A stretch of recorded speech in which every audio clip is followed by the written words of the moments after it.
This episode is sponsored in part by PTZ Optics. Why hire a camera operator when the control is in your hands? Visit ptzoptics.com for more information. And by NewTek, makers of the TriCaster TC1. Stun your viewers, not your accountant. Visit newtek.com for more information. Hey guys, it's Friday. Welcome to another edition of the Retro Buzz, and we've got a great show for you, especially if you are console gamers. A lot of news that hit the news wheel, the rumor mill. I don't know. It's all over the internet, so we're going to talk about that today.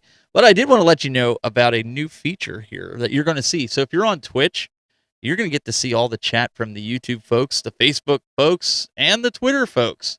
If you're on any of the other platforms, thanks to my repeat bot, you're going to see the comments from Twitch or Twitter on YouTube. So you all get to participate and see everybody's comments and respond to everybody, even if you're not on that particular platform.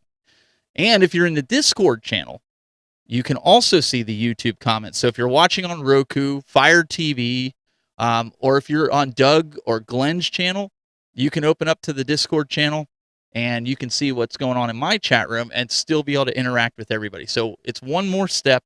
I'm taking the precautions. Doug, I'm trying to get everything consolidated. I'm going to break the flow here. I'm going to bring Doug in here first. Contract violation?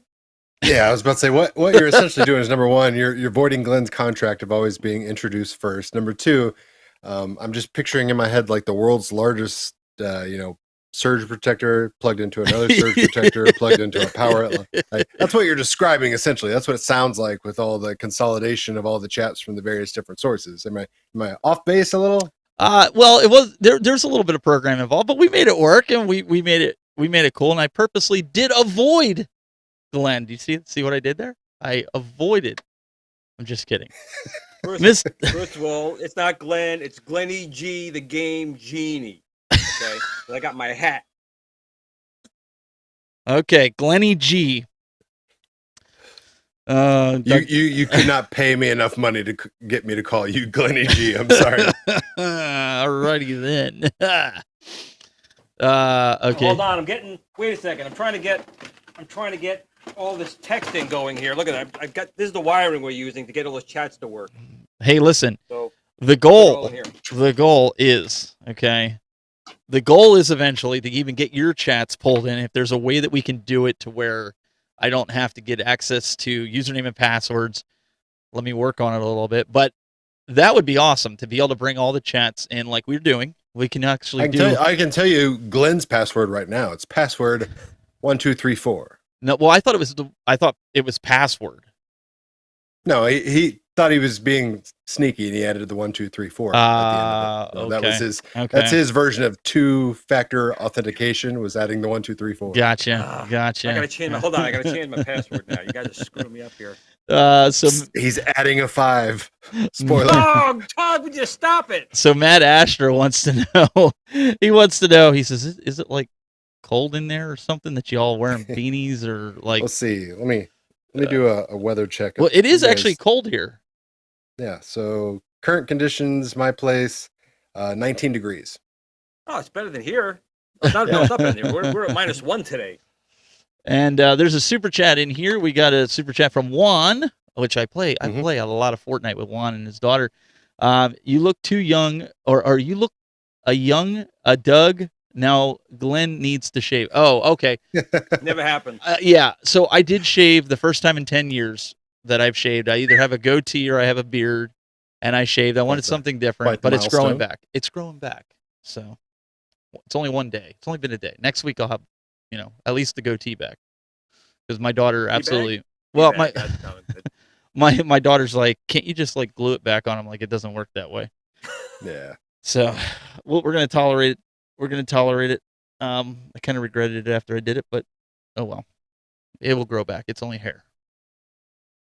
So, but that's what everybody's been saying. I knocked 10 years off my life. Papa Brad's Gaming says, Glen's password is password 1234. God damn it. You guys stop giving out my passwords? I got to change it again. Michael B in the chat room. He's also that's incredible. That's the same password as his briefcase. I wouldn't be saying that out loud, Michael. Like, what? You get like, shh, you know. Anyways, well, it's great to be here, guys. We're going to get started here with some news. We got some great news for you, so hang tight.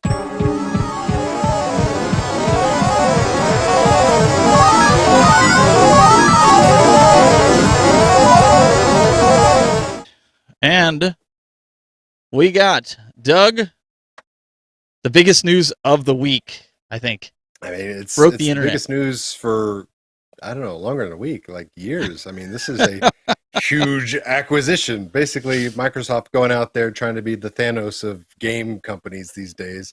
This isn't their first foray into the acquisition of gaming companies, but this is certainly their largest. Acquiring Activision, Blizzard, King, $68 million. Let's go ahead and round it up to 70, not million, excuse me, billion with a B. Billion.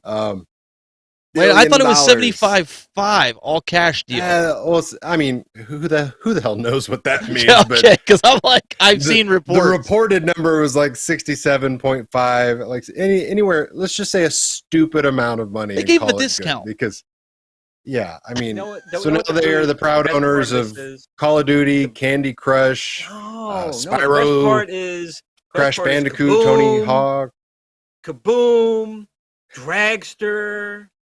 Classic games brought on 4K video. That's what I'm looking for. Yeah.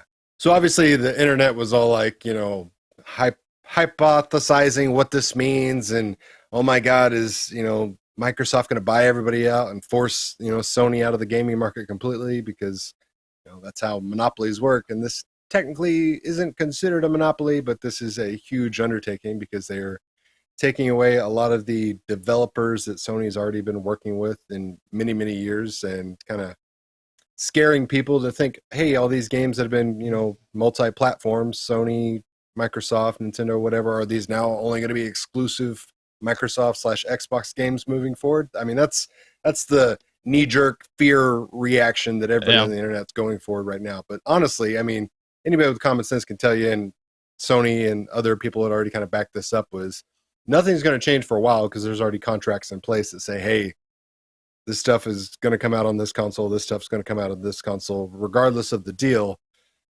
Things aren't going to change immediately. It's not just going to be night and day, like next week Call of Duty is Xbox exclusive. It's not going to how things change. If something like that happens, it'll be years into the mix, so to speak. But I think people don't realize that Microsoft's going to buy Sony anyway. They got the cash. Well, they'll buy them next. I don't think it would be a good, smart business for Microsoft to not allow Sony to have Call of Duty, even if it wasn't in contract, Doug, because I mean, that's a cash cow. They could probably increase the royalties. They could do that and charge them more. I mean, well, just think about it. Like, yeah, sure, it sounds quote unquote business sexy to like run your competition out of business. What's even more appealing is having your competition literally being forced to write you a big check every single month. Like, that's right. That's the deal. I mean, you're living it up right there. If your competition, Sony, has to write you, you know, a royalty fee for their games every time they sell. So like the more successful they are with your own property, the more successful you are. So I mean, that's an ultimate win for them. So yeah, I don't think there's any chance or any reason or rationale that Microsoft would all of a sudden start closing the doors to all these other places like Nintendo or Sony and keeping everything internal, because essentially they just shoot themselves in the foot. Now, there's one thing. Maybe the PlayStation ports might have more glitches than the Xbox version, you know? Sort of like ColecoVision did back in the day. That wouldn't be good business, though, Glenn. That wouldn't be good business. Well, look at ColecoVision back in the day. They did their port of Donkey Kong, and of course they had it for the Atari, and in television they had the worst of ports. You wanted the best port, you had to buy the ColecoVision. The issue I have right now, and I've seen reports coming in, is that they want to, in the next version of Call of Duty, it's going to be Modern Warfare, another Modern Warfare, which we all know Modern Warfare is this war at this stage. We're like what, number 5? Yeah, Modern Warfare 2. Warfare 5? Modern Warfare 2 was the best Call of Duty game that I've played yet. And I think the chat room would agree. But this is what they're saying. They're going to put Master Chief in there. Like, why would you take Master Chief from Halo and put him in Call of Duty? This is not Fortnite. Yet. Well, yeah, true. But I'm saying, like, it's a Fortnite generation. Like, I don't I like Halo, but I don't want to play as Master Chief in Call of Duty. Call of Duty is a completely separate. Am I the only one that feels that way? Yes. No, I mean, I started losing a lot of my fandom for the Call of Duty franchise when it started to try to like be something else. Like, I think it was Advanced Warfare or whatever. Anyway, when they started adding like jetpacks and allowing you to like run sideways off the wall and fly around, I'm like, if I wanted to do that sort of thing, I'd play Halo. Like, I play Call of Duty for a specific style of gameplay. So when it started to try to like lose its, I don't know, identity, so to speak, and started to try to be something that it really wasn't, that's when I was like, maybe I'll just sit these next couple of Call of Duty games out. And I did. Then I came back to it when it started going back to its roots, and it felt a little better. And it does. I don't know what they're going to do. Like, I don't like, it's just redundant. Like, don't take characters, and I know Nintendo does it with Mario and Sonic, and I get that. I do. But Call of Duty is like a grown-up game. I mean, like, honestly, like, that's the game you play when you just want to chill and you need to blow off some steam, and you go in with your buddies after work and you just start annihilating people. Well, you call it a grown-up game, but every time I'm on there, I definitely hear an 8-year-old. It is. Well, they shouldn't be going to town on somebody and just, and typically they're the most obnoxious. Let's just, obnoxious. Yeah, that's one word. Flagrant with their vocabulary. Can you teabag in Call of Duty? Can you do teabag in Call of Duty? Because that's a big Halo thing. Usually when Glen's in there, you hear a lot of screaming. Getting killed by some 4-year-old. Yeah, all I ever hear is some prepubescent kid talking about wasting somebody, and then somebody's yelling, "Mom, 2 more Hot Pockets, please," something like that. Well, I agree with you guys. I think that it's in Microsoft's best interest. They're not going to limit these games. But one of the cool things here is, and I was going to pull it up here, that I thought about. If you want to talk about this a little bit while I pull it up, about how they want to revise a lot of the old titles that they've kind of put on the shelf, so to speak, from like Activision and such. Yeah, Phil Spencer, Microsoft CEO, or was it Xbox CEO? I forget his official title. I can't remember which one he is. I think it was the Activision one. Yeah.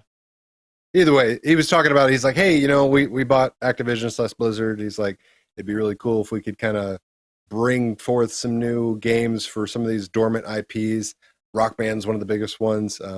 It was huge for many, many years, then it just fell off the face of the earth. And I think personally, a lot of that has to do with oversaturation. Yeah. Not Guitar Hero, King's Quest is another good one. But yeah, he made mentions, specifically called some things out and said, hey, apparently we own these. Maybe we should dust them off. And they talked about, making some changes. Obviously, if you've been following gaming news for the last couple of months, you know that Blizzard and Activision had already kind of been going through some internal controversy with their own, let's just call it human resources, because they had some issues internally with the employees and management doing some pretty shady stuff to one another, and had been dragged through the internet ether for a while. So honestly, I think Microsoft maybe should have held out a little longer and got this stuff at a discount. Yeah, I need to address Juan here. Listen, Juan, what happens in the Fortnite chat stays in the Fortnite chat. This does not enter into here. And she was 6. She wasn't 10. No, I'm just kidding. Yeah, his daughter slaughters me all the time. I think we've got the best of her once. But anyways, I think the pandemic had a lot to do with the resurgence, because I've seen like Skylanders Imagine X. Like my son was into that when he was like 5, because they're like little amiibo type characters that you can put in a battlefield, and it gives the powers to the characters. Those, like 2 years ago, you could buy them like at a nickel to a dime a piece at a retro game store. Now they're going for $15, $20, and $30 a character, like the amiibos. Yeah, that's the cycle of anything collectible. It essentially has to start out at retail value, be valued, and then completely devalued to where you almost have to like give it away because nobody wants it, and then it comes right back around to being collectible again. Same things happen for all our classic games: Atari, Nintendo, Super Nintendo. At some stage in time, you couldn't give those away because something new, bright and shiny was out there in the market, and people were like, I don't want that old crap. I want something new. So yeah, that's why people have always been able to scoop up toys, collectibles, comics, video games for dirt cheap. Well, years after that happens, it comes around. Same thing. Guitar Hero, Rock Band. I don't know how many garage sales, $5, thrift stores, all these type of things. You see those just like I said, just stacks and stacks of them. And now, hey, you want to buy a Guitar Hero guitar that works? $50. Well, I was just going to say, I used to buy a lot of them for $50. I went to Goodwill. Again, here, Glenn, there's another deal for you. I went to Goodwill, and they had the Rockband drum set with the 4 pads, 3 cymbals, the pedal and everything. Mm-hmm. They're selling them at like retro game stores for like $300 for that complete kit. No game, just the complete kit and the sticks. And I got it at Goodwill for $20. For Xbox 360. There's only dish plates and pans at my Goodwill. What is going on here? You need to go almost every day. I don't go every day. I go every couple days, but there's a lot of good deals. But my point is, back then, that was only like 2-3 years ago, right at the beginning of the pandemic. The pandemic, I think, really escalated the value of a lot of this stuff because people were stuck at home. They had nothing to do. And so they dug out the old Guitar Hero, and they're like, wow, this is a lot of fun. I had a lot of fun with this, and then nostalgia kicks in, and now everybody wants one. Yep. Acquisition time. It's like, how do I rebuy something? How do I add to my own collection? And that's why collectibles as a, categories went through the roof, whether it be classic video games, comics, baseball cards, trading cards are like at an all-time high now. And I'm like, literally for decades, you couldn't give that stuff away. People were like, oh man, the bubble burst and we're out. Well, guess what? It's back because all of a sudden people got stuck at home and started looking around going, you know what I really used to like? And then they started buying it and going on to eBay, and the prices started to skyrocket. What I want to know is, Glenn, how many Guitar Heroes do you have guitars in plastic bags in your arcade? I actually have none. I don't have anything Guitar Hero related. None of that stuff. You know why? Because it's too new. Musically inclined at all. No, I can't follow buttons with the music. I can't do any of that stuff. I can't. I am rhythmically challenged as well, Glenn, so I sympathize with you. I've had all the Guitar Hero games and Rock Band, and I enjoyed them, but when it comes to actually being good at them, for whatever reason, the wires are crossed in my brain, and I don't do that well. Yeah, I have DJ Hero. The only Hero. thing I need is ABBA We Dance. ABBA We Dance? Yep. Oh boy! Little dancing queen going on there. You should bust out the DJ Hero, Glenn, with the hat, man. You'd be there set. You go. Yeah, you'd be set. You look like you go Parappa the Rapper. I was just gonna say you're gonna be like Parappa the Rapper. I was gonna say that. Oh Kick, wow! Punch! It's all in the mind. That's right. You want to test me? So the other side of all this, right? Everybody was screaming, about Microsoft and everything like that. Something happened, Doug, to Sony. Tell us a little bit about that. Yeah, I mean, we talked about the knee-jerk reaction and the internet having that immediate fear. It's like, oh my God, all these games are going to be Xbox/Microsoft exclusive. So people naturally panic, and Sony stock the day that this announcement, came out and hit there, dropped 13%, which translates to $20 billion, which sounds like a crazy, scary number, but it's also crazy scary to think 13% of the Sony revenue is only $20 billion. Like, my God, like that shows you the value of these large corporations and how truly liquid they are. Not that Jake, we gotta do this comment right here. Mm-hmm. This is a great comment. You, sir, have won the internet for the night, Mr. Adam Montgomery. Microsoft used the code CoolToy for 10% off their purchase of Activision and Blizzard. That is the comment of the night, folks. It's unfortunate that I don't get any kickback from that, because that would have been a nice chunk of change. But yeah, good for them. I mean, use those coupons. Use those coupons for sure. But no, like you said, it's a knee-jerk reaction. Yeah. I mean, Glenn, you don't really have a lot of the new consoles, but Sony or Microsoft, what do you see in all this? Well, Microsoft is known to not always play nice with other people in the sandbox. I mean, it's just their history. They'll buy up other people's technology and incorporate it into theirs. Activision, just want to say, Activision is the oldest, the very first third-party developer. Just think about that for a second. Mm-hmm. Before Activision, there was no such thing as a third-party developer. They were the first. And that company's still around today. And it feels a little weird to me to be a Microsoft sub-product at this point, to me, as a retro gamer. I'm happy the company's still alive. Of course, like Atari, it's not at all what it used to be. It's just really the name sake. But, these companies are here to make money. And I don't feel like redoing my tirade from last week about hope they're not making all the downloadable content. So they're going to piss me off if that's the case.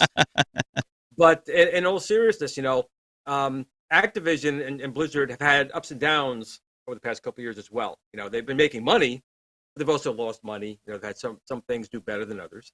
So I think overall for them, it was probably a smart decision to become under the Microsoft umbrella because the Xbox is a very strong brand. And they are trying to give more value to their clientele. Sony maybe missed the mark, but they bought Psygnosis, if you guys know who that is. That was a very old Amiga developer. They bought them, but it didn't work out so well for them. Psygnosis was a really strong developer back in the 90s, but when Sony bought them, it didn't really go so well for them. So I'm hoping that's not going to be like a thing to come now with Activision becoming under Microsoft's umbrella. I know a couple of the studios that they kind of stumbled in the beginning when they got taken over by Microsoft, but they started getting their stride later. So we'll have to wait and see. But just think about that. $70 billion, not million, $1 billion to buy them. And Microsoft didn't even blink in doing so. They used buying coffee to them. They used the code Pool Toy for 10% off. They did. So just to give you context of like previous acquisitions from Microsoft. So previously, their last biggest acquisition was when they bought LinkedIn for $26 billion. They bought Skype for $8.5 billion. They bought GitHub for $7.5 billion. They bought Nokia for $7 billion. And they bought Minecraft for $2 billion. So, I mean, all that is like chump change compared to this deal. You can add up all their previous acquisitions, and it's still not enough to show how much they're paying for. What's Nokia doing for them? Is Nokia well, wait. Cash? What about Skype? They bought Skype, too. Yeah, and they're killing that. too. That's what I said. $8.5 billion for Skype. Yep. And another thing we have to like kind of keep in mind, like the Nokia thing, and same thing with kind of like Sony's market. What we see in America is always, a small chunk of the overall picture. Like Sony obviously owns Square Enix, which is a huge developer, for the Japanese market. USA, not so much. Typically, the only people can think of is, the Final Fantasy series.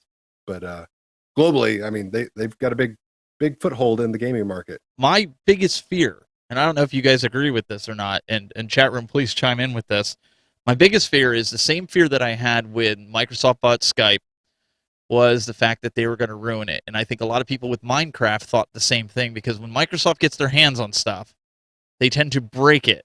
And not in a good way. It's usually like it was working great, and then they broke it. Like, for instance, with Skype when they bought it, you used to be able to use like virtual cameras into it. You could use capture cards, but then all of a sudden Microsoft's like, if you want to do that, you're going to pay a premium for it. So we're going to break it in the client. So there was things like that. So that's my fear, like these new revised, let's say we'll call it revised editions that are going to come out of some of these older Activision and Blizzard games and such. Are they going to be the same that we experienced all the years? Kaboom and Pitfall and Drag Racer and Barnstorming will be good to go. And real quick, I did a poll in here in my chat. Okay. Who's better, whether they feel is better, Microsoft or Sony. Currently, Microsoft's at 58% and Sony's at 42%. Which is the better gaming console? What do you two think about that? I'm always neutral. Like, I just like video games. I don't care what systems that I own all the systems. Certain generations I prefer. Like, there's certain times you ask me, hey, do you like the PlayStation 2 or the Xbox 360? And I'll pick one. And it's not because of brand loyalty or anything. It's just like certain games spoke to me more than others. And currently this generation, I've got the Series X, I got the PlayStation 5, and I got the Wii. I play the Wii probably more than anything just because of its portability. I like the PlayStation 5 controller the most. You mean the Switch? Yeah, sorry. You said Wii. Excuse me, not the Wii. I thought it was saying the Wii. I was like, Glenn's yeah. I'm like, that's not what he means. I did enjoy the Wii, but that's what I'm saying. Like, certain things. But, I like the PlayStation 5 controller more than anything. But I also like Xbox's live, online presence more than all three of them. So it's just like, I don't understand like the tribalism, the loyalist type of thing. Like, if you could only buy one, maybe I get that. But even then, it's like, hey, the grass is green on all sides. Like, just enjoy the games for what they are. I'm 100% with Doug. There's certain games, like I like the Uncharted series that is on PlayStation. That's like my favorite series of all time. That's what got me to buy a PlayStation 3 back when it happened. I I am with Doug also. I love the PlayStation 5 controller so far. I think it's the best controller out in the market, not because Sony made it, but it just feels good in the hand. It's got a lot of technology built into it as far as speakers, like if you're playing certain games that you hear in your headset, and then if they talk on a walkie-talkie, you hear it on the controller like as if it was a walkie-talkie. So it's really, really cool from that standpoint. And like Doug, I have them both. I have all three of the new consoles. And there's certain games, like I buy Nintendo for Nintendo games, like Mario, Zelda, Castlevania. Mm-hmm. Yeah, where else would you buy them? Well, Nintendo game. Just like curious. Xbox, and I'm sorry for Sony fanboys out there, but Xbox Live is the best online platform that's out there right now. Like Sony can't even touch it. Yeah, that's the best experience. Yep. Absolutely. I mean, I agree. There's no argument, in my opinion. Like, Xbox Live is the pinnacle of what the online presence should be. Right. Everybody else tries to kind of mimic it and do their own twist on it, and that's fine. Mm-hmm. But I still think Microsoft is, above the other two. And Nintendo, sorry guys, you need to work on it. You remind me of Games with your online stuff. I'm sorry, I had to throw that out there. I'm sorry. I'll get it off of Doug and Glenn because this is my feelings. But Games with ArcadeNet is kind of like Nintendo with their overpriced subscription thing that they have, that they want you to pay for retro games that you paid for 50 million times. I'm sorry, but you got to give us more. Give us something worth that money. Just saying. That was my little rant. Glenn, I do believe we have something. We have something coming up, don't we? We do. It's coming to that time once again, and I think it might be time for a Game of the Week.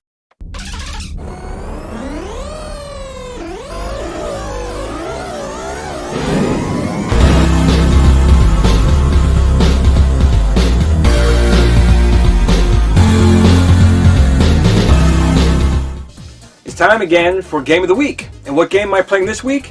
It's All Out War in Bally Midway's Wizard of War. Wizard of War is an arcade game released in 1980 by Midway. Up to 2 players fight together in a series of monster-infested mazes, clearing each maze by shooting the creatures. The game was ported to a number of systems, including the Atari 8-bit family, Commodore 64, Atari 2600, Atari 5200, and probably the best version for the home I ever played was called The Incredible Wizard for the Bally Astrocade.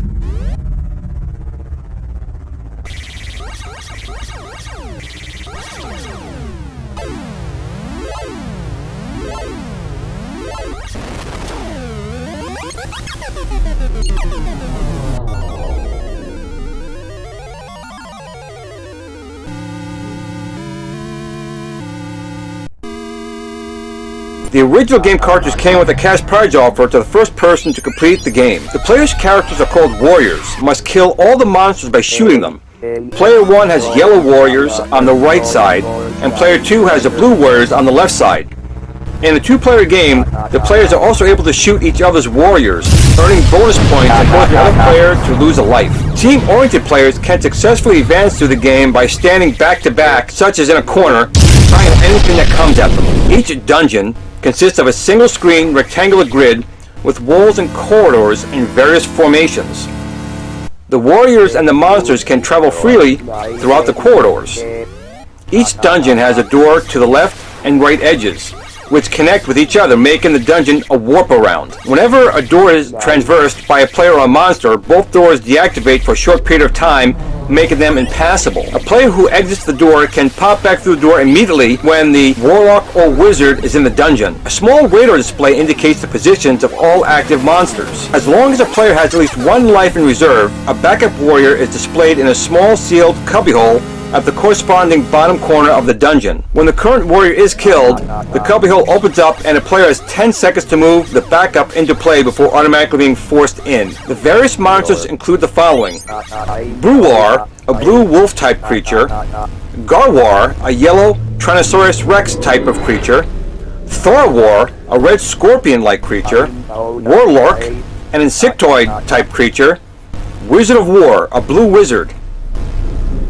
Both Garwars and Thorwars have the ability to turn invisible at times, but always appear on the radar. All enemies except the Warlock can shoot at the warriors. Each dungeon starts filled with 6 Bulwars. In the first dungeon, killing the last Bulwar will make our Garwar appear, and the second and last 2 Bulwars are replaced by Garwars when killed, and so on. From the 6th dungeon on, Garwar will be replaced by a Bulwar when killed. On every screen, killing a Garwar causes a Throwar to appear. There will never be more than 6 enemies on screen at once. From the 2nd dungeon on, after the last Throwar is killed, a Warlock will appear to try and escape one of the side doors. The level ends when the Warlock escapes or is killed. In the latter case, all point values for the dungeon are doubled. The Wizard of War will appear in or after the 2nd dungeon once the Warlock has either escaped or been killed. After a few seconds, the Wizard will disappear and teleport across the dungeon, gradually approaching the warrior. The Wizard remains in the dungeon until he shoots a warrior or is killed. He uses a speech synthesizer to taunt the players throughout the game. Wizard of Warrior 2.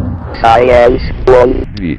Magic hear me. The players are referred to as warriors during the first 7 levels, and then warlords beyond that point. The warlord dungeons are more difficult than the earlier levels because they have fewer interior walls. There are 2 special dungeons with increased difficulty. Level 4 is the arena, with a large open area in the center, and level 13 is the pit, with no interior walls at all. A bonus warrior is awarded before each of the levels. Every 6th dungeon after level 13 is another pit. A player who survives any pit level without losing a life earns the title of Warlord Supreme. Each dungeon begins with a dramatic rendition of the 5-note opening to Danger Ahead, the theme to the radio and television series Dragnet, with the 5th note only playing on double-score dungeon screens. Wizard of War was moderately successful in the arcades. When it went to the home, Electronic Games called the Atari 8-bit version outstanding.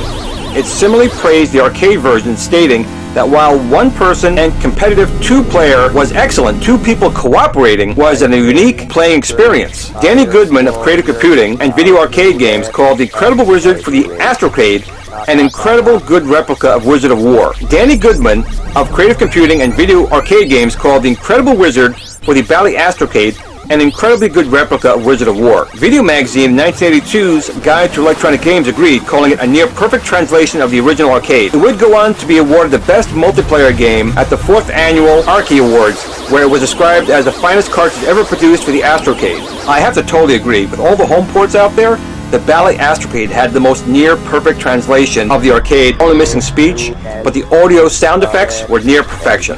Outside of playing in MAME, which will give you a perfect arcade version, of course, the next best way would be the Bally Astrocade, but they are quite rare and are kind of prone to overheating and burning out. So any home port will be a good way to play. Wizard of War. Well, that's it for this Game of the Week. Hope you enjoyed it. Remember to join us again next time for another game review. And remember, tell your family and friends that you love them. And in between those times, remember to game on. I will die another warrior. Ha ha ha ha.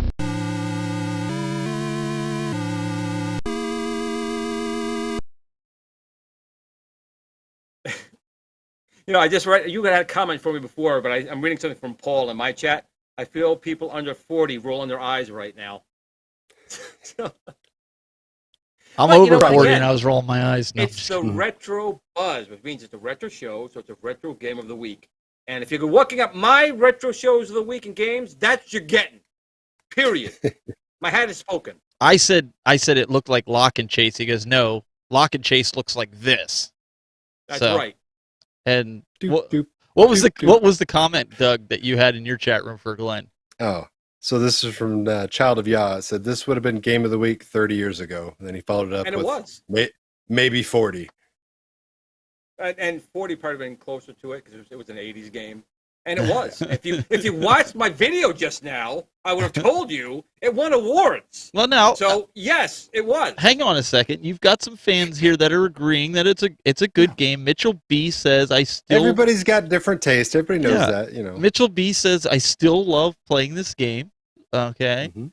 so I'm cruising through here. Hollywood Polo. Hats, man. He said Wizard of Walls on Steam is the ultimate version of this, and it's 4 players online co-op. Nice. So there you go. What's online? So Glenn doesn't know what Steam is, so you guys will have to educate Glenn on I what do. Steam is. I do. It's so cold outside. If you have to use the bathroom and go outside in the outhouse, I definitely know what Steam is.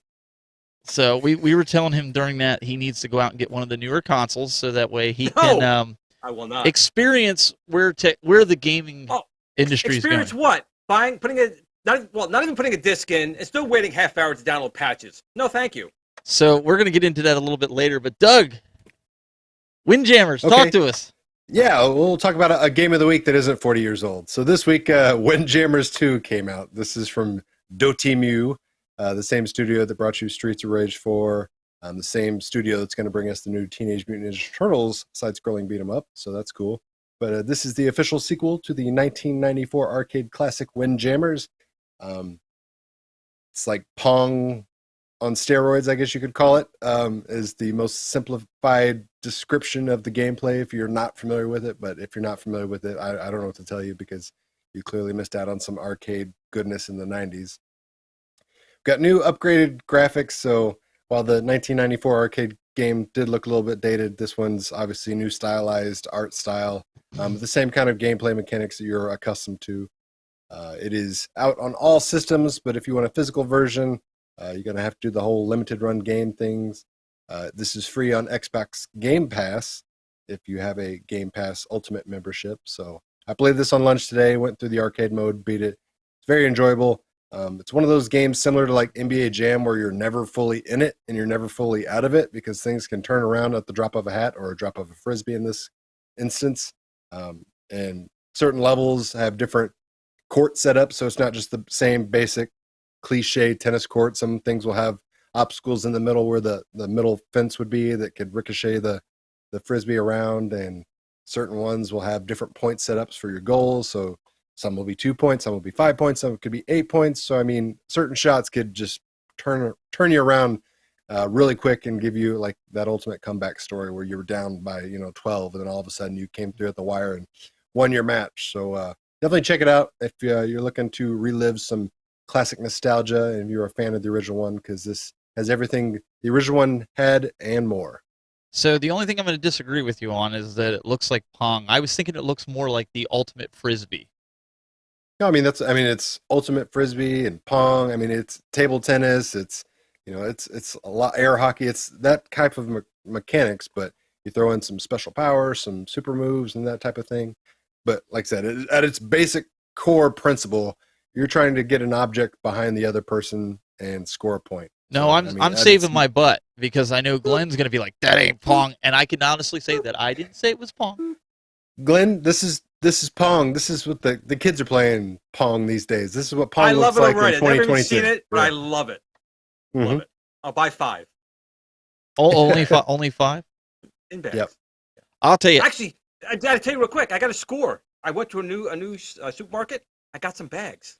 I got me some bags. They couldn't stop me. They didn't know who I was. Yeah, I was about to say new supermarket, meaning he had to drive 3 towns over because they didn't have his "Do not serve this man" sign behind the counter.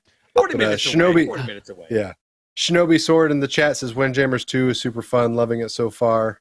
So, and Child of Yas says Super Dodgeball, which is another game very similar to it. So I'll tell you what I'd like. I'd like to see that on the iArcade. Yeah, that would be a good game for the iArcade. It'd be another one of those where they'd have to like condense and bring it down to the the aspect ratio of the iArcade. But still, we've seen it done for Retromania, so it could be done. So Jong, if you're listening, bring Windjammers 2 to iArcade, and all you guys go out there hashtag Windjammers 2. Or save some money and just get Pong. Save some money. Ooh. Save some money, just get Pong. Is that the new slogan for Glen? Yeah. It's always Glen's slogan. Save some money. Just get Pong. James Quinones also says iArcade needs this, although would charge $29.99. True. I think actual MSRP for this is $19.99 for the digital, so hopefully iArcade wouldn't add a $10 surcharge onto it. But I think its retail is $19.99, so in my opinion, it's worth it. But again, if you're one of those Xbox people, you can get it for quote unquote free, included with your subscription service. So Hollywood has a question here, and I don't know the answer to this. Maybe Doug or Glenn knows. He said, what are the new modes on it? It just looks like a reskin to me. Does it have online co-op? It has online. I'm not sure about co-op. I know you can go in there and immediately globally compete against people head to head. I'm not a big online person unless I got like friends playing with me. So I didn't honestly even try it. I went straight to the arcade mode because that's what's near and dear to me. Growing up in the arcades, playing the original one on the the big red machine Neo Geo cabinet. That's what I gravitate towards, is just the classic heads up arcade mode. But I do know there's online head to head, whether it be co-op. I don't know. I'll have to spend more time on that one. I'll tell you, I'm really excited about the next one, Banjo-Kazooie, because I really like that game. Mm-hmm. So this dropped for Nintendo Switch Online expansion, or whatever they're officially calling it. But the Nintendo 64 side of the Nintendo Switch Online, Banjo-Kazooie, loved this game. This is one of those games I remember being like an adolescent when it came out and seeing it and just kind of like immediately kind of just scoffing at it, going, "Oh, that's too kiddie," or whatever. And then I went over to a friend's house and he had like rented it, and I was like, "Okay, I guess I'm going to be exposed to this whether I like it or not." And then, sure enough, I ended up enjoying the hell out of it. It's one of those things where I was at that stage, in adolescence, where I'm like, I'm too cool for certain things, and then I, played it, and I was like, okay, maybe I'm not too cool for this. This is fun as hell. Yeah, it was a fun game. Now, Glenn, you had to have played this game being in the Nintendo 64 era. Come on. Nope. Glenn, come on. You've played this, right? Swing and a miss. Glenn, you played this, right? I played Mario 64 on my. Oh my goodness! Is that the only game you played? Maybe. Oh, ouch. Well, at least you played Mario 64. But yeah, Goodness. Banjo-Kazooie.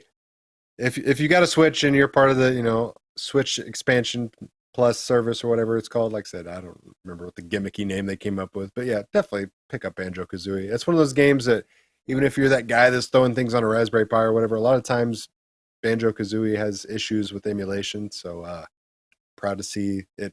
Hopefully, I haven't got to play it yet on my Switch, but hopefully Nintendo does it justice. All right, Papa Brad's that game, and also was it the other one, Conker's Bad Fur Day. So I'll have to take a look at both. Papa Brad's Gaming says Windjammers was shown to be a iArcade online coming soon title. So there you go. But is it Windjammers 2 or is it Windjammers? It could be Windjammers. I would assume it's the first one. Yeah. So maybe he's already in. But either way, that's cool. I mean, that is cool because that's something Windjammers 2 right now offers, is the online competitiveness of it. So the ability to take that old classic game that didn't natively have online, competition and put it in the iArcade, that's a win. So here's one for, this is a comment, but Glenn will 100% wholeheartedly agree with this and be so excited for this. From Peter Michael, I don't know how to say his last name, Oglesby, I'm sorry if I butchered it, but he says, I love retro systems because you can put a game in and just play. Modern games require setting up, profile, installs. I miss taking a physical game to a friend's house and just playing it. I mean, would you rather have a physical girlfriend or a virtual one? I mean, well, a couple months ago we had a virtual one. Cartridge in the system. You had a virtual. You had a virtual one. I was going to say this coming from the guy that had his virtual girlfriend on our show for several weeks in a row. Yeah, so. Tell us about that. Why don't you go Windex the windows on your glass house there, Glenn? Yeah. Tell us a little bit about that one, Glenn. Would you rather have a physical girlfriend or a virtual girlfriend? Yeah. Choose your words carefully. I think we should go to another segment here. I feel like I'm getting an entrapment here. Speaking of, one of my favorite Zelda games coming, Doug, right?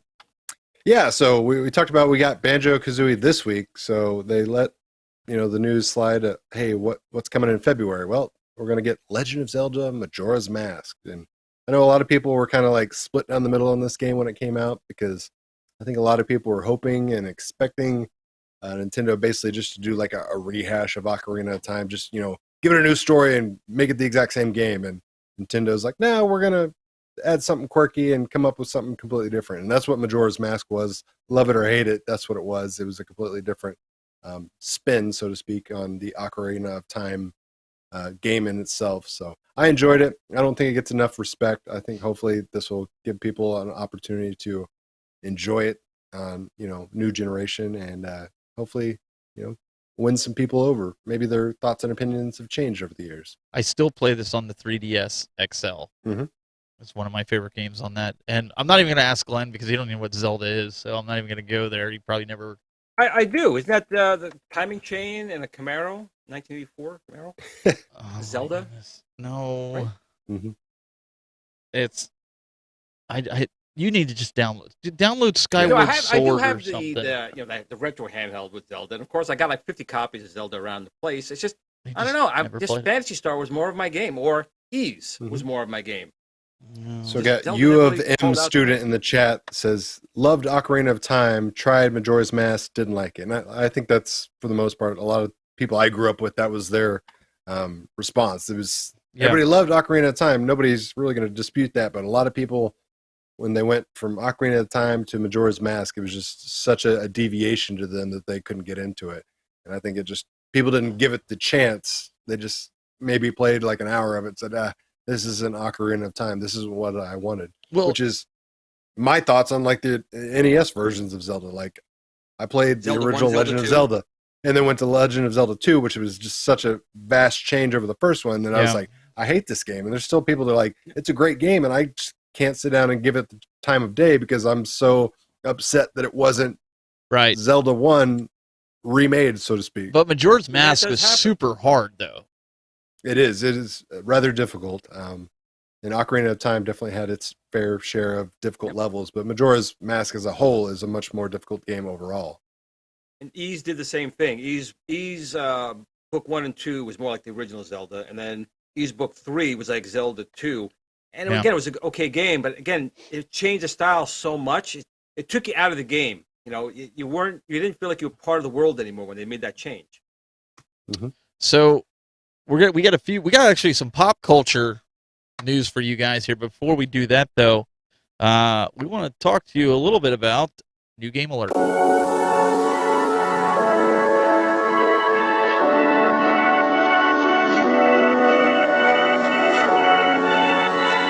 So earlier this week, I put out on social media that I had pre-ordered the PS5 version of Deluxe Edition of Rainbow Six. Let me see if I can get that in there. No, Glenn, this is not available on Nintendo. And I immediately was bombarded by people that were like, you can play that free on Xbox Game Pass. And I was like, but we collect and we want physical copies, and so that's one of the things that I bought. But again, going back to what Doug said, no allegiance to either console, because this game is also available on the Xbox and PlayStation. But I did pick up this Metro Exodus, and I encourage any of you guys out there, if you're looking for a new game to play and you like those end time horror or apocalyptic games, yes, Resident Evil style, Last of Us style games. Whether you pick it up on the Xbox or you pick it up on PlayStation, doesn't matter. But Metro Exodus, really good game. Has a lot of feel of like Halo, Call of Duty, with movements and game control. Pick that up. But if you want a game that you can go in there with two other of your buddies and play the campaign, Rainbow Six, Tom Clancy's Rainbow Six, really good game so far. My son and I are enjoying it. You got cross-platform capabilities with it. So far, those are my picks right now. That's what I'm playing when I'm not streaming Fortnite with that. So dang it there, Doug. Tell us about the new thing that's coming out. Yeah, so the new thing that's coming out is the old thing that was already out, so to speak. So, I mean, in classic fashion, let's take something of a different generation and bring it forth to the modern generation. I'm excited about this personally. I've always loved King of the Hill. I'm a huge fan of Mike Judge as a comic, styling creator, so to speak. And my dad is 100% Hank Hill, only with a beard. Looks exactly like him. Like if you shave my dad's beard, he looks exactly like Hank Hill. So I was growing up when this show was in its prime, so this is perfect for me. And one of my dad's favorite hobbies is literally getting drunk in the driveway with his buddies. So I mean, there's so many personal similarities and things I could see into this show that were very reminiscent of my own childhood, adolescence. So I'm excited to hear this is going to be coming back in some shape, form, or fashion. It's still too early as far as, is this a reboot? Is this a revival? Is this a continuation? We don't know any of that. But I think this show was underappreciated. It did last a while, but I mean, The Simpsons is still going strong, 30 plus years. I think King of the Hill could have lasted definitely several more years, but it just kind of got caught up into the wave of reality shows taking over. Yeah. And it's like big studios say, hey, why are we paying tons and tons of money for this animation show when we can do these quote unquote reality shows on a shoestring budget, and everybody is serious. Yeah, and Hello Networks, we're right here, by the way, right? Mm-hmm. You know, we're right here. Come on. Yeah. So Glenn, Take it more real than these guys and me. Did you watch that show? Oh, King of the Hill? Yeah. I absolutely did. Okay. And you know, I did enjoy it, but I'm also a little worried because it brought other shows back that didn't quite make it. They brought back Beavis and Butthead for a short time. That kind of flopped. Oh, that's They true. brought back Red and Stimpy. That flopped. So I'm Well, hoping it. Beavis I'm and hoping it's Butthead more of is a coming back as continuation. well. So A third time, yes. So I'm Mhm. hoping it's more of a continuation more than like a reboot, Well- a rehash, because the show worked well, and I want the same characters, I want the same voice actors. If they're bringing it back, I need them back. I agree. They'll have to obviously change certain things. Like unfortunately, Tom Petty What is is that? no longer with Electric us. cars? What are you guys So doing Tom- with electric cars? Tom Petty had a big role in the show, which I always thought was amazing because, you know, people associate Tom Petty with only being a musician, but he was a character voice for a very long time for Lucky on this show. Brad Pitt was on this show a couple times, but your core characters are going to be there. But times have changed. The audience has changed a little bit, so it'll be interesting. And I hope to see the Hill family, so to speak, in modern times dealing with modern problems and see old Hank Hill's perspective on the world we live in now. My fear with Solar panels? What solar panels? You don't need no any solar of panels out here in these- Texas. any of these shows, the problem with it is just like when they rebooted MacGyver. MacGyver was one of my favorite shows of all time. I have every episode on DVD, Blu-ray. The biggest issue I had with it when they rebooted it was not MacGyver. MacGyver and without getting into a gun debate, but MacGyver was very anti-gun. In this series, you never, except for episode 1, saw him use a gun and use it as a thruster to propel off a mountain. He didn't use it as a gun. So the new MacGyver, he was very gun friendly, which takes away. He didn't use the traditional Swiss Army knife, duct tape, paperclip things. I mean, he was doing more. I don't know. It just wasn't He MacGyver. ruined the name MacGyver. He It's did in the ruin it. goddamn name MacGyver. I tried to like it. I tried to watch it. MacGyver was like my hero growing up. I was weird. I loved MacGyver. But that MacGruber. Did you like just MacGruber? that just wasn't it. MacGruber is the best thing to happen. That was for sure.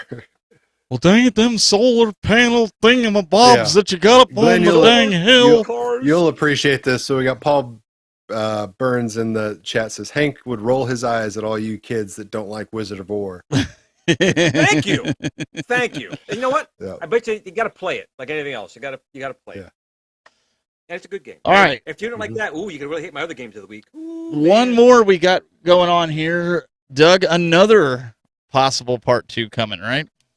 Yeah, so like I said, again, Hollywood has that hey, let's take something old and make it new again type of thing. So apparently they announced today that there's going to be a sequel to A Christmas Story with the original actor who played Ralphie in it. Christmas Story, obviously, probably the most famous Christmas movie of all time, set in 1940. Supposedly the sequel will be set in 1970 with grown-up Ralphie and his kids trying to recreate the most magical Christmas of all time. I think a lot of you are probably like me and immediately have that just hesitant, Yeah. don't do that, because, I mean, when something is such an iconic and, you know, movie Ruin the such as A legacy. Christmas Story, Ruin the yeah, legacy. I mean, you can it's almost impossible to come anywhere close to that. So it's one of those things where people are immediately going to write it off before it's ever happened. They're not going to give it a chance. Supposedly it starts filming in February, so it's potentially already, you know, greenlit and moving forward. Like I said, the original actor who played Ralphie is coming back. He's actually been a Hollywood producer for many years and kind of not in front of the camera. He was an elf for a small cameo. But he's actually, he was the producer of the first Iron Man movie, one of the executive producers. So, I mean, he's still been in the Hollywood scene for all these years, even after he got done being a child actor. So I know he can still act, but whether or not they could do this I movie. have one thing to say, man, Doug. I guess the one thing. Sequel trilogy. Okay? You got to know when to stop. You got to know when to stop, people. I agree. It's kind of like when they buried Teenage Mutant Ninja Turtles. Like, Turtles Secret of the Ooze was like, they should have stopped. Instead, they did Turtles in Time, the movie where they were like, well, it's because that was dollar the signs. These worst studios movie. are like, hey, we spent $20 million and it made $90 million.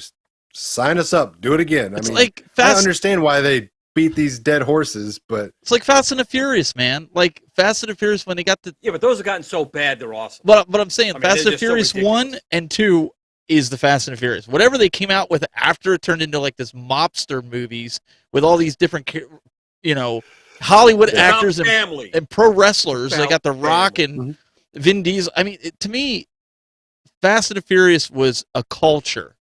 When I was growing up, when those movies came out, that's what we did on Friday and Saturday nights. We were throwing neon lights on ours. We were doing car clubs. We had your fast cars. We had your show cars. We were throwing PS2s inside of our cars with fish tanks and coffee pots.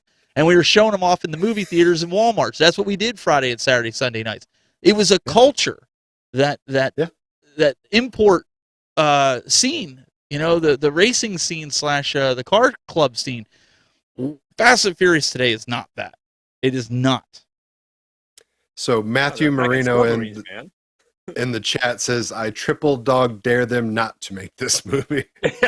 And then U of M student says maybe they'll do it justice like Ghostbusters Afterlife. They will. That's true. Oh, no. That's a good point. Good point. There's always, there's always two sides of the coin. That's a good point. Yeah. That's a good point. They're not. I mean, for every time that there's been a horrible sequel that didn't deserve to be there, there's been somebody that did one justice. To lighten the load, how they're going to screw us over by ruining this movie. Let's put some of this dielectric grease, spray it up our butts right now, because they're going to screw this movie up. How about I give you a better alternative than spraying grease up your rear, Glenn? How about you just don't watch the movie and you pretend it doesn't exist? Because then you don't have to worry about it ruining your legacy. It's just ruining the legacy. That's what it is. I hate when these companies. Here goes the rant. It's coming. I kept trying to stop it, but I can't. You have these movies, and they're so well loved. They have fan base, but they have writers today that are just going to ruin it. They are going to ruin it. They're going to ruin it. They're going to ruin it. There's nothing more I can say. They're going to trash it. There's nothing they could do in this new film in the 70s that's going to play any good homage to the original stories back then. They're just not. I'm calling it. My question is are they going to have the leg lamp in this one? It's iconic. It's been handed down. Adult Ralphie's probably moving it to the new house. Yeah, but it was so 70s when you looked at it, right? Actually, it was 40s, but I mean, like 40s is when it was set. But you looked at it and you're like, it was like 70s for us. But but that's I don't know. I don't know how it's going to work. It would be like them redoing National Lampoon's Christmas Vacation and having Chevy Chase as the old grandpa. They did do that. What's that? Yeah. They did do that. Oh, did they do that? I see. I never saw the like Christmas Vacation. 6 years ago or whatever. Ed Helms was the grown-up Rusty. Oh, I'm worried too. My son's one of his favorite movies is Hocus Pocus. Oh yeah, they're redoing that one. And they're coming out with Hocus Pocus 2. It's just like same actors too. The same actors. Yep. That's the only thing that gives me hope though is for specifically Hocus Pocus 2 and all them. Yeah, if they're willing to come back, because Bette Midler doesn't need a paycheck and she doesn't need to do that movie. The only reason it gives me hope that they might do that justice is that those actors and actresses are coming back, because clearly the story's good enough for them to say, all right, sure, I'll take it. That's what I tell myself anyway. That's what I tell myself anyway. You're going to do what we tell you. You understand, Bette Midler? We own you. You're going to do another show. Well, I mean, they can make as many Batmans and Supermans, right? And Spider-Mans, so why not have... Well, the Spider-Mans have been good. The Supermans have been sucking, and the Batman's not much better. I'm sorry. Well, I guess on that note, make money. We're gonna wrap this up. Ladies and gentlemen, Mr. Douglas Smith, youtube.com/cooltoy. We appreciate it. Again, as always, finding the latest news that we can chat with every Friday. Mm-hmm. And then also Mr. Glen Planamento, youtube.com/gplanamento. In fact, if you haven't checked it out, check out his video he's got up of the Tron cabinet that he was gifted. And you can kind of see he's going to be doing a series on that because, of course, that's his favorite game. You can see what's right up in this corner over here. It's right above your head. Tomorrow. Yep. I'm going to do the video tomorrow for importing my stick and spinner and see how that works in the new unit. But real quick, I want to give one last thing on my poll that's been throughout the episode for Microsoft versus Sony. As of now, Microsoft is crushing Sony at 73% versus 27%. And the official GRS poll, which is better, Is that kind of like the NAM and weather, like the weather models and stuff? That'd be correct. Okay, I was just checking. And guys, we really appreciate it. If you are bored later on and you want to watch them, I'm going to be streaming at probably about 9:30, 9:45. We're going to be streaming some Fortnite, probably play till about midnight like we do. I've been grinding over on Twitch. You can come over to twitch.tv/thetechbuzz or the YouTube channel. You'll see it pop up. If you're bored, you got nothing to do, you can come harass me. And the guys, we have a blast. So other than that, we will see you next week for more of the Retro Buzz. Until next time, keep it buzzing. Buzz, buzz.